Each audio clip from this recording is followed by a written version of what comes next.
You're listening to HowStreet.com radio, available online at TalkDigitalNetwork.com. Welcome to HowStreet.com radio, the online source for market opinions. Here is Jim Goddard. My guest is Rick Ackerman, editor of the newsletter Rick's Picks, his website, rickackerman.com. He's speaking to us today from cold and wet Florida, South Florida. We haven't. Yesterday was golf weather if you wore your windbreaker, but we haven't had many beach days this season. Well, it seems in Vancouver every day's golf weather as well. If you're willing to wear your raincoat while you slog around the golf course.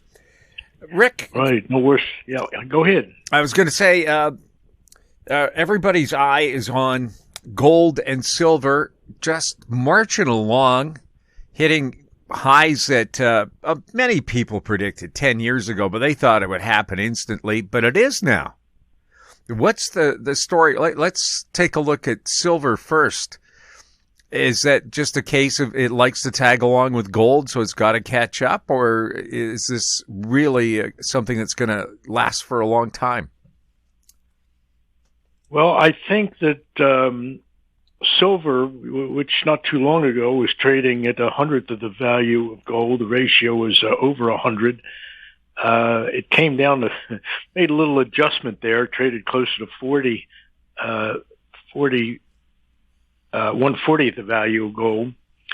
And part of it is because the silver story is easily conflated with, it's not a monetary metal, although there is some idea that maybe it's going to get monetized now that it has real value. But the supply-demand story shades well into the industrial side. In other words, silver is used in so many things. For one, just a new battery-making process that seems to be well underway with Musk and Tesla. But so silver has so many uses, and you get these stories that, well, now everybody's using it in pretty much every electric component, and that's really helped to kick the silver rally into, well, ultra high gear. If you look at gold and just say that gold has been in high gear. Yes, and when they talk about the uses of silver, also solar. You need silver to make mirrors. Mirrors are a key part of solar power.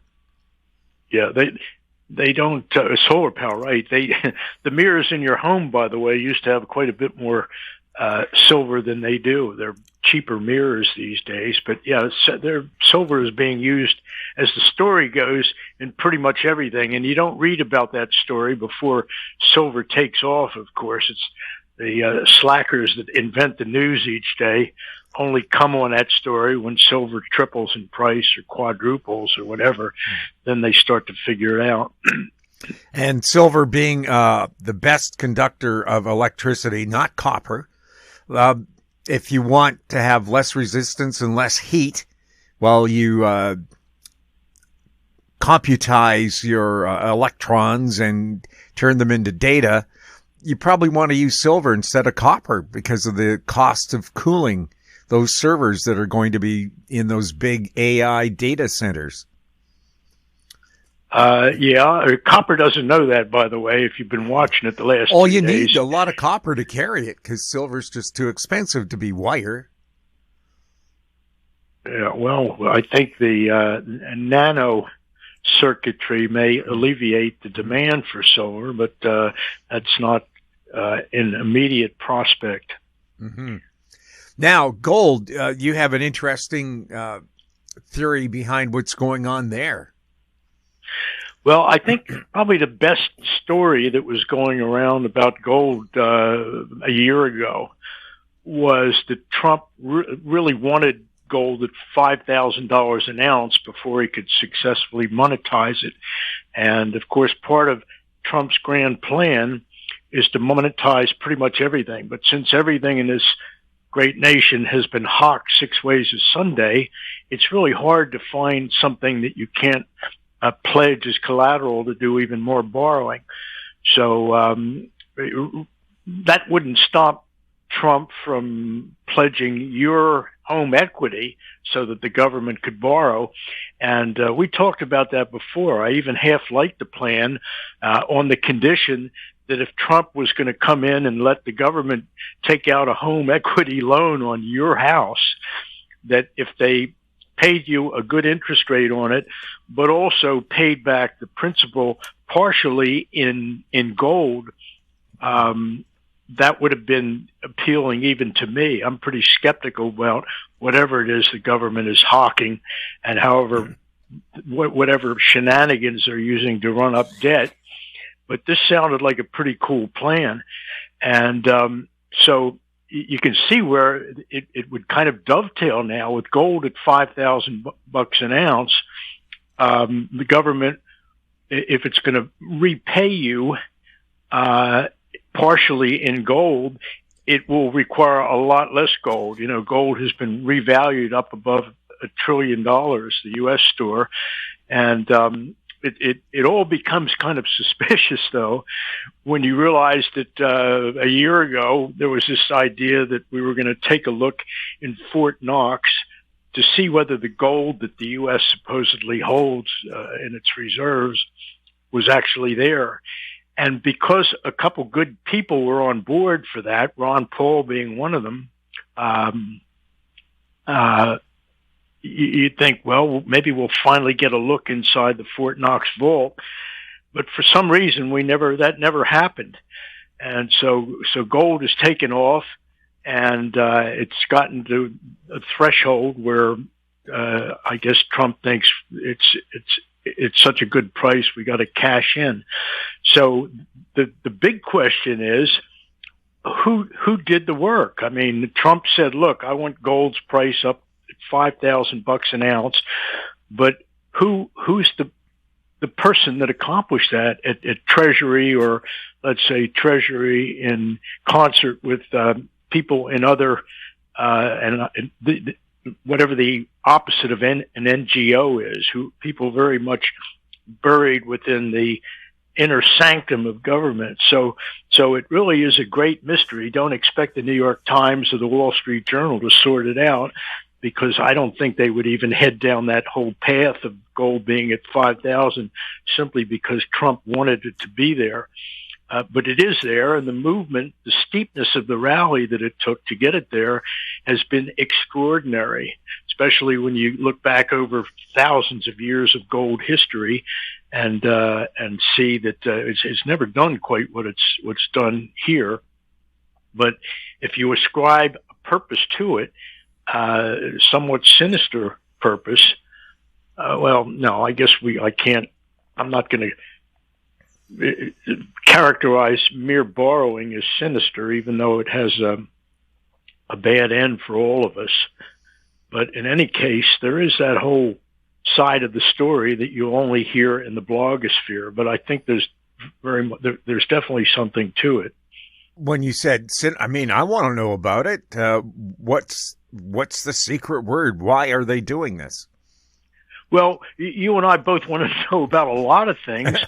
But we never find out anything, really. And even when it seems like everybody's on board, like there was a time when everybody was on board to find out everything about Epstein. But how much have you found out? It's not like there aren't still questions out there. And I guess ultimately we never really find out anything about anything. And in some cases you wind up sort of trusting whoever is out there in the blogosphere. You could do worse. I have some problems with the Tom Luongo. Some of the things he says seem pretty far out there, but if you want a good far out scenario for why things are happening, he is so far off the beaten path that he never lacks for interesting things to say. But we're not going to find out much of anything, and I guess it's a question of picking and choosing your bloggers as to which ones or one is getting closest to the truth. China and Russia have been snapping up all the gold they can find for the last 15 years. What kind of position is that going to put them in if gold is all of a sudden monetized? They're fine. It's one thing to focus on all the good things that it means for the U.S. with gold at a higher valuation, but for sure, our enemies are benefiting as well. China and Russia in particular, because they take gold very seriously. They've always thought that there were fatal weaknesses in the dollar, and even without those weaknesses, they still don't want to be dollar dependent. So China has been really cool about it. It's not like they get out there with an announcement about they're doing this or that with gold. But for all of the repression and oppression that the Chinese government practices against its own, its Chinese people, they've never discouraged them from holding gold. So they're relatively, for all the inhibitions that the Chinese suffer in their daily lives because of dictatorial control, just being discouraged from owning gold has never been one of them. And of course, that differs sharply with the U.S. record, where back in Roosevelt's day, gold was actually confiscated. So the Chinese, they have an official policy that you're not going to hear about or read about as far as their own official gold reserves, but they've also allowed and encouraged the Chinese investors to accumulate gold. So they've got a pretty huge hoard themselves. And there's nothing to stop the Chinese government from confiscating that gold someday. No, they won't do that. They don't have to. It's almost the same as they don't have to talk about the dollar's status as reserve currency and how they would like the yuan to be the global reserve. They don't care. They don't want it. They don't need it. They don't need to be saddled with the burden, even though it comes with the privilege of seigniorage.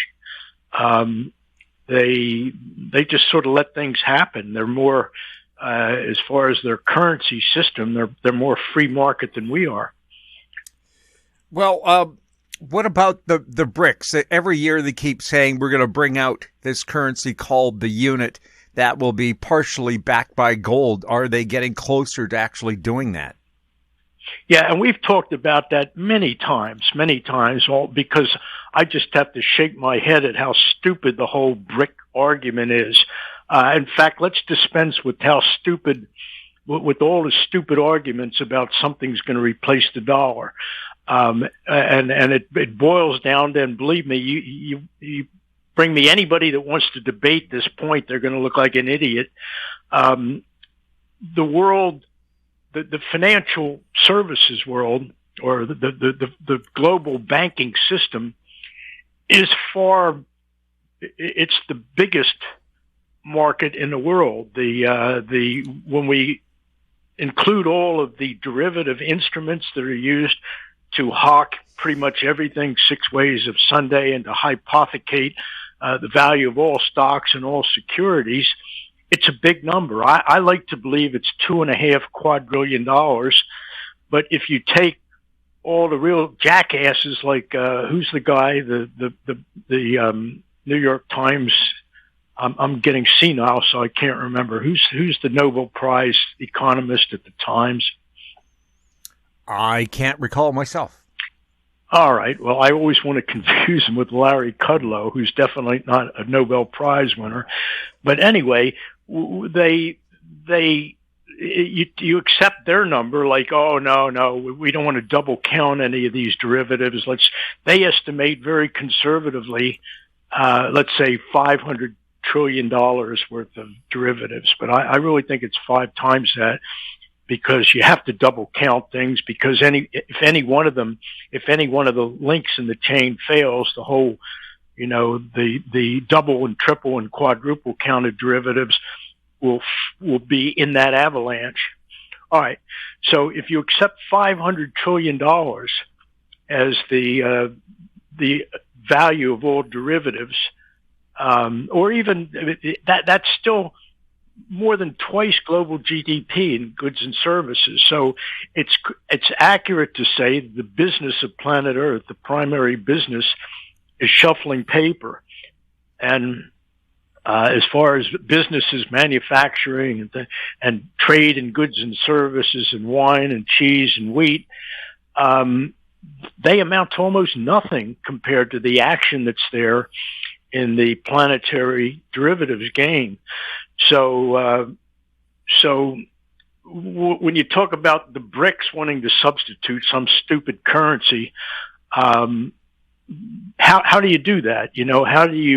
How do you swap out a market that's trading in hundreds of trillions of dollars for some other unit that's gonna be that will accommodate that game? So that's it in a nutshell. So there's no way to replace the dollar. You can't do that quietly or subtly or without bringing about some financial calamity.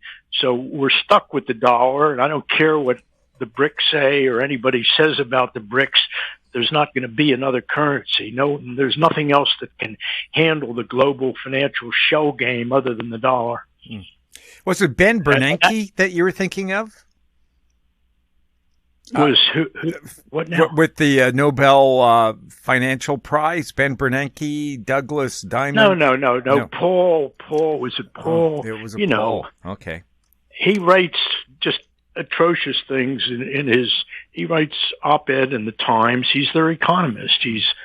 I'm spacing his name. It's like forgetting who was that guy in the movies. It's like Brad Pitt. Yeah. I'm getting senile, so I can't remember proper names anymore. But Nobelist economist Krugman. That's there you go. Yes, it's Paul Krugman. But Krugman would be one of those guys who in some niggling way says, these idiots who talk about the derivatives markets, that they're way off. It's closer to whatever they say it's closer to. That number will always exceed actual global trade in goods and services. So again, I don't care what they want to whittle it down to. The main business main business on this planet is just shuffling paper with derivative instruments. We'll have more with Rick Ackerman right after this. Don't miss out. Stay informed. Receive the HowStreet.com weekly recap with thought-provoking podcasts, radio, and articles delivered to your inbox. Sign up for the HowStreet.com weekly recap on our homepage at HowStreet.com. Welcome back. We're speaking with Rick Ackerman. Rick, there's kind of an urban myth about the stock market, about how it does in the first week of January, and then for the entire month of January predicts how it's going to do for the entire year. Is there anything to back that up? And does this year's performance of the stock market predict anything? Well, backing it up is really 100 million idiots who think that way. When you get right down to it, January doesn't predict anything. The market just goes up, doesn't it? I mean, for most of the last, since 2009, 16 years, 17 years, it's just going up. So who's predicting anything when they look at the January indicator or the Super Bowl indicator or whatever?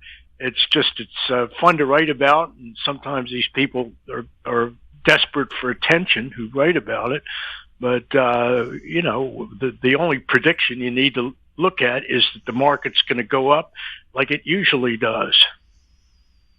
How long can this be sustained? Because everybody said this is the bubble of everything, and at some point something's going to make it crack. Or will it? Is it really different this time? Well, it's different because it's the longest bull market by far that's ever occurred. It's just the most amazing boom. And I think if Trump had not been elected, if you're strictly a cycles believer, you have to believe that even if Kamala Harris had been president, we'd be having the same boom. And I know that sounds incredible, really, but I guess to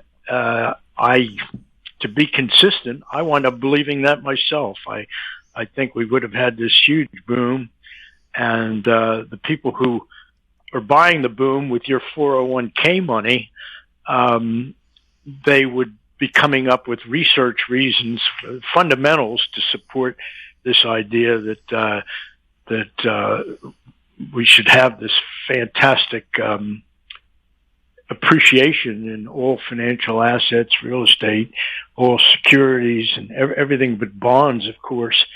And so anyway, if someone comes to me and says, well, what do you foresee for 2026? I guess you have to go with higher stock prices, higher everything prices. But as I implied earlier, you better watch out when they come at you with some scheme that has the word tokenization in it, because all that is just it's a distribution ploy. It's to take the risk away for operators like Blackhawk and Goldman Sachs. Well, I know you've never been a big believer in Bitcoin. Millions of people are. But it's one electromagnetic pulse from the sun away from being totally erased, isn't it? Yeah, that's one of 100 arguments you could make about Bitcoin. That's not the one I make. I make the argument that Satoshi, or whoever the hell he was, when he created this blockchain money out of nothing, and I mean literally nothing, other than the electrical power that it took to solve the blockchain and produce a Bitcoin.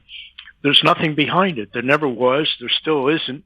And even though I'll concede that Bitcoin should have a value because of the ability of the blockchain on which it's based to record financial transactions and to do it in a more or less secure way, that value, the value it derives from that property is probably closer to $2 or $3, but not like $126,000, which is where Bitcoin topped, I think, if memory serves, or even the miserable $87,000 you would get for a Bitcoin today. Also, there's concern that with quantum computers, somebody is going to solve the Bitcoin puzzle or the blockchain puzzle and be able to hack anybody's Bitcoin account instantly. Yeah, that's true. I mean, I guess the threat of that kind of quantum computing power in the hands of your run-of-the-mill 14-year-old hacker is probably at least a few years off. But certainly at the speeds at which quantum computers work, they can solve even impossible algorithms. Wow. And mathematical puzzles more quickly than you can believe. So one of those, of course, is to run however many quadrillion combinations of numbers and to essentially crack the crypto code. And yeah. And quantum computer prices have come down super dramatically. I remember just a year or two ago, it was $1 million for one. Now you can buy one for under $5,000. I'm not sure what I would do with it, but well, the educational model, the SpinQ, goes for less than $5,000. Well, we've never, for sure, we have enormous computer power available to pretty much anybody, certainly in comparison to what was there just 5 years ago, let alone 20 years ago. Yeah. So, hello, hacked Bitcoin for $5,000. You could take a shot at it. Well, I think, I think there's still a pretty big horde of Bitcoin out there. And one thing we've talked about, why is Bitcoin coming down so hard? One of the reasons, in a story that, again, you're not going to be reading about in the New York Times or the Wall Street Journal, is that when Bitcoin first took off, it was not mysterious or secret or even anything new to the CIA and a lot of the NGOs that were operating, particularly under the Democratic Party. It was just a good way to move sleazy money, dark money around, and so the CIA used it advantage. We can only infer that they did, and when Trump put the squeeze on the huge global deep state NGO slush funds, it caused them to activate their crypto wallets, because here was that rainy day. They were getting choked off from their usual sources of funding, which come through in part hundreds of operations that the Democrats use to solicit funds for elections for candidates. So that money was choked off. So they really had to cash out their Bitcoin, and are still doing that just to stay operating. Rick, any thoughts on what's happening with commercial real estate right now? Well, that's where the tokenization is going to hit first. And that's really where the light went off in my head about. I'm reading about tokenization in conjunction with the commercial real estate market. And the question is, and this is especially true, this will ring true to anybody who's walked around downtown San Francisco, like what value?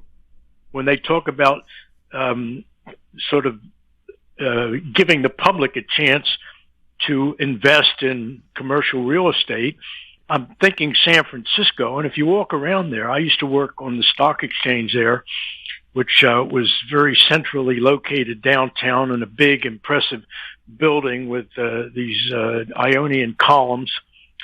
And on a Friday, when the market closed for the week, you could go out and there were 1 million restaurants and bars. It was really a big celebration every Friday just to have the week finally at an end. And there was just so much activity down there in the vicinity of the stock exchange. And I'm saying going, 5, 6, 7, 8 blocks in any direction, including South of Market or to the Transamerica Tower. And now you walk around and there's nothing. There are a lot of vacancies on the ground floor, down at the street level in these office buildings, a lot of commercial vacancies, but it's not completely gone. There are a couple restaurants still operate, a couple bars, but not much. But there's still a lot of shuttered street level storefronts. And if you go up one story in any commercial business in maybe a half a mile radius in downtown, there's nobody. There are no tenants in the upper stories of any of these office buildings. So San Francisco's been hit somewhat harder than most towns because things got so pumped there in the first place. But when you hear about letting the public in, letting the public share in the value of commercial real estate, just keep in mind it's just a huge, sleazy, scumball distribution scheme. That's all it is. And again, it's to alleviate. Perish the thought that BlackRock should actually risk any money. So they're going to make sure that the public is the bag holder if we get to do this distribution of commercial real estate, quote unquote, value. Rick, anything else we should be keeping a close eye on right now? Yeah, everything. I don't know. The pace of things is so, it's hard to even think about it all. You could say, well, it's all chaos, and I think it is. I think that Trump's credibility is in that Wile E. Coyote phase where he's still going great guns and he's doing this and he's doing that. And he's still got some very avid cheerleaders out there. I mentioned one, Jeff Childers. I used to read him regularly, but he's become kind of worse than Sean Hannity as far as cheerleading Trump. And I'm by no means a TDS sufferer. I voted for Trump twice, and I'm not sure I wouldn't vote for him again if he ran against anybody I can think of that the Democrats would put up. But even so, he's just tried to do much too soon, and a lot of things that he's put in play are virtually doomed. You know, he's put a lot of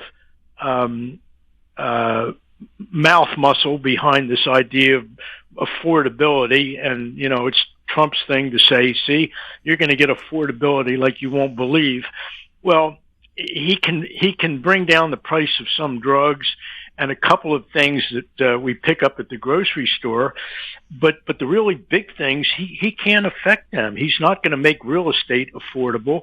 He's not even going to make healthcare affordable, and these things are going to get noticed, and it's in the nature of the broad cycles that many of the other things that he's put in play, problems that he'll solve, are going to be unsolved, and it's all going to hit at the same time. And if and when it dawns on everybody that Trump is the emperor wearing no clothes, it's not going to be a happy day on Wall Street. The stock market is going to collapse. Everything's going to come down together. And I don't know really whether this will come about because of ebbing confidence or whether it will be an event that virtually undoes confidence in Trump's agenda. But he's got too many things out there that can't possibly work out.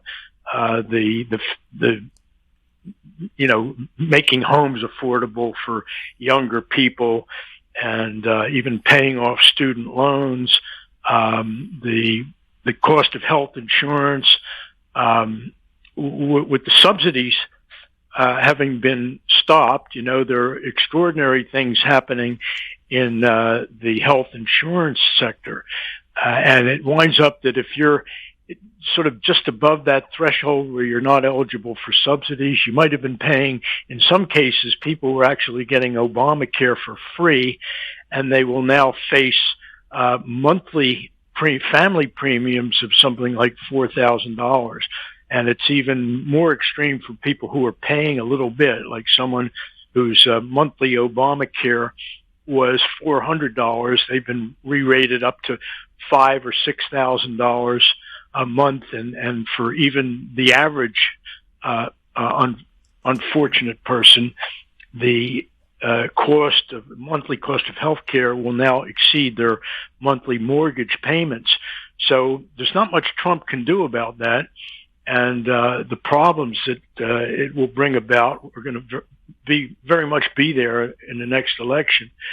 So it's possible that the election itself will be the catalyst for a market collapse, but it's coming. Rick, thank you so much for chatting with us. Well, always a pleasure. I hope I didn't depress anyone out there, but I don't have a good feeling about how it's going to end. But I do appreciate the chance to connect with your audience, Jim, and I look forward to our next conversation. My guest has been Rick Ackerman, editor of the newsletter Rick's Picks, his website, rickackerman.com. If you have any questions for Rick or for any of our guests, you can send them to info@howstreet.com. Find us on X @HowStreet. Our YouTube channel is Talk Digital Network. We're also on Facebook. I'm Jim Goddard. Thank you for listening. Comments made on HowStreet.com radio are an expression of opinion only and should not be construed in any matter whatsoever as recommendations to buy or sell any financial instrument at any time. Available online at TalkDigitalNetwork.com. HowStreet.com radio is a production of HowStreet Media Incorporated.